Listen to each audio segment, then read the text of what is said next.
He turns around, hits her back, and slams her onto the ground. This video from a South Seattle coffee stand, Taste of Heaven Espresso, is getting a lot of attention. It's easy to see why. She told deputies Gage was riding his bike too fast and she wanted to find out where he lived, but nearly hit him in the process. And then we'd see the fin whales suddenly gulp us down. Now at 11, it is video that is going viral on social media tonight. WTOL 11 looking into this apparent road rage incident. You may have seen this video on Facebook. Take a look at this video from Doug Miller.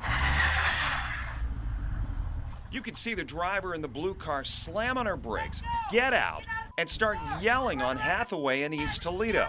Get out! Get out! I didn't touch your car, you dumb. You were on my car. Come and touch me, because my man's right from there. Come and put your hand down. This was Saturday morning. Then the passenger in the red car gets out. He walks up to the woman and eventually turns away. That's when she hits him. He turns around, hits her back, and slams her onto the ground. He gets back inside and the red car pulls off. Another vehicle eventually shows up. A man gets out and talks to the woman. Then both vehicles pull away. So that's the video. We did check in with Toledo police, and we are told that no reports have been filed from any of the individuals involved. It is video which has now gone viral. A local Bikini barista smashed the windshield of a customer's car on Tuesday right there after the customer threw drinks on her. Tonight, she's talking to King 5 to set the record straight. Cornelius Hawker has the story.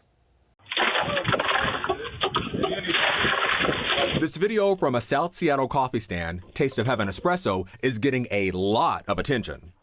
It's easy to see why. I have to get in here. Emily owns the coffee stand. She's the woman in the video. Turn on all the open signs. Ooh. Women are allowed to respond when there is danger in ways other than crime. You want me to? The video Emma posted is only a fraction of the interaction she had with this customer, which lasted around 15 minutes. She says he was complaining about the price, even though he's a repeat customer. For a customer to get out of a vehicle in any sense, but especially to threaten, to argue, to any of those things, is so wildly inappropriate. Emma tells me she's seen people chiming in with their opinion about her actions, but stands by her decision to use this hammer. I have multiple hammers in here. To crack this customer's windshield. I was scared, and also I had confidence that he was not going to take it further than what he had already done. What is going to happen next? What am I going to wait to have happen to have this be an even more terrible story? Emma says she's even seen some people suggest she deserves whatever happens to her because of her profession. I think the conversation needs to change from what did she do to deserve that to why did he think that that was at all appropriate, and what response was he expecting? As for legal action, Emma did call police. He refused to leave until the cops came. Throughout the investigation, Emma says it's been made clear to her she was the victim in the altercation, no matter what anyone else thinks. I've talked to now 3 or 4 different officers.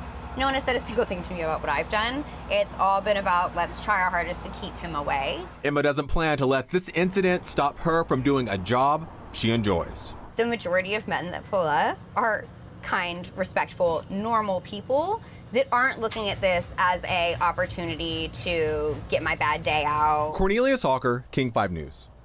Seattle police tell King 5 the man in the video could face an assault 4 charge, which is a gross misdemeanor. Detectives will make that determination. Targeted and ambushed, with the whole thing caught on camera. Video shows a woman in Leon Springs being attacked by a pair of masked men. The woman thinks she was followed by the men from the bank. As KENS 5 reporter Zach Briggs shows us, it took a certain member of the family to save the day.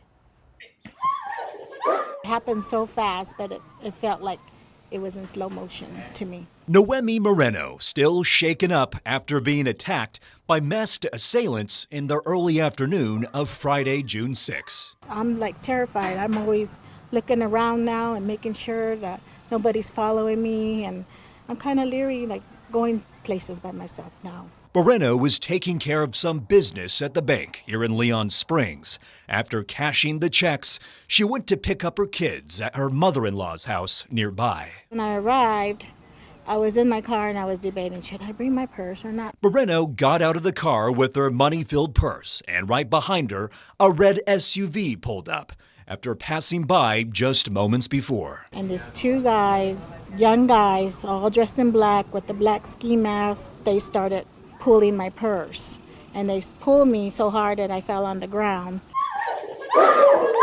Amid all the screaming, Rambo the dog revved into action, rushing toward the commotion as Moreno held onto that purse for dear life. They saw the dog and they jumped in the vehicle and took off. And one of them lost a shoe. Moreno believes the suspects followed her from the bank, and if it weren't for Rambo, Moreno fears what may have happened beyond just losing her purse. Rambo, he's a pit bull. He saved me. Thank God for him. So far, no word from the Bexar County Sheriff's Office on any suspect information other than what you see on surveillance. As for Moreno, she knows what she wants. I want them to get arrested. I want them, because I'm afraid that they're going to do that to somebody else. Zach Briggs, KENS 5. When you think of whale watching, you think of the bigger boats, not a rigid inflatable like this one that Big Blue Photo Expedition uses. The reason? It gives a much more intimate experience. Last week they were out on the 9 Mile bank looking for orcas. They weren't there, but what they did find was extraordinary. We got really excited because suddenly we saw the water erupt and it looked like the ocean was exploding. What Captain Shearer and his guests were seeing was some really big tuna. We saw just massive 300-pound tuna erupting out of the water. It looked like the ocean was splitting apart. Shearer had taken his guests out last week looking for orca. Instead, the tuna were devouring giant schools of anchovies. They were so dense that day, it looked like you could walk on them. They were out of the water and they were like leaping out in little fountains. Oh my God! The orcas that they were looking for had pushed all the dolphin out of the area, the orca being the #1 predator of dolphin. So when that happened, there were all these unattended anchovy schools, and the tunas took swift advantage. Captain Shearer has spent most of his life living on the ocean and has a pretty good gauge of sea life. The sea lion I saw was 200 pounds, so I'm estimating at least 300 pounds for that tuna. This was not a one-off that lasted just a few minutes. And each individual foamer is what the fishermen call them, showed up for up to a half hour at a time. And it lasted for like 4 hours. And there was other sea life taking full advantage of these bait balls. And then we'd see the fin whales suddenly gulp down right behind us, but it was all around us. Since Thursday, people are still looking. Quite a few people asked me where they are now, and even as we were seeing them, they were moving so fast. If you're thinking I'm just going to head back out to the 9 Mile bank and find that big bait ball, chances are you won't find it. Like Matthias said, it's a big, wide open ocean. But if you'd like to do it with the folks here at Big Blue Photo Expeditions, I'll put a link on this web story so you can reach out to Matthias and have your own expedition. Sean Stiles, Earth 8. And we have an update at noon this afternoon. A simple bike ride turned into a terrifying road rage incident, and it was all caught on camera. Flagler County deputies say a woman is facing charges after driving her car on a multi-use path pursuing a 14-year-old on an e-bike. Pamela Combe, she spoke to the teen about the chase and how he managed to get away. There's this lady trying to hit me. That's Gage Ellis trying to get away from a car chasing after him on a trail. I look back at the headlights. I'm like, that's not supposed to be there. Well, it appears this woman was ignoring all signs and sidewalks. Deputies say she recklessly drove off this road and onto this trail, chasing down a 14-year-old riding his bike. Deputies arrested 65-year-old Julia Kaltoff after what they call an apparent road rage incident Saturday.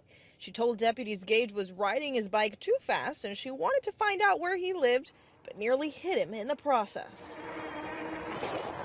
While trying to get away from the woman, Gage tried to get help. I swerved over and onto the road and I waved someone down, but they later kept driving and another witness had stayed and he helped me out. That was the witness that cut her off and let me go. His mom is just grateful her son is safe, but she's still shaken. I'm furious. As a mother and as an adult, there's no way on God's green earth that that's okay or that it's acceptable. Deputies didn't arrest Kaltoff right away, but after further investigation, she was taken into custody on Tuesday. Now she faces several charges, including aggravated assault with a deadly weapon. So I'm glad that they stepped up and they handled the situation. Gage is taking a break from biking for now. It's just I'm trying to get over the fear of her out there.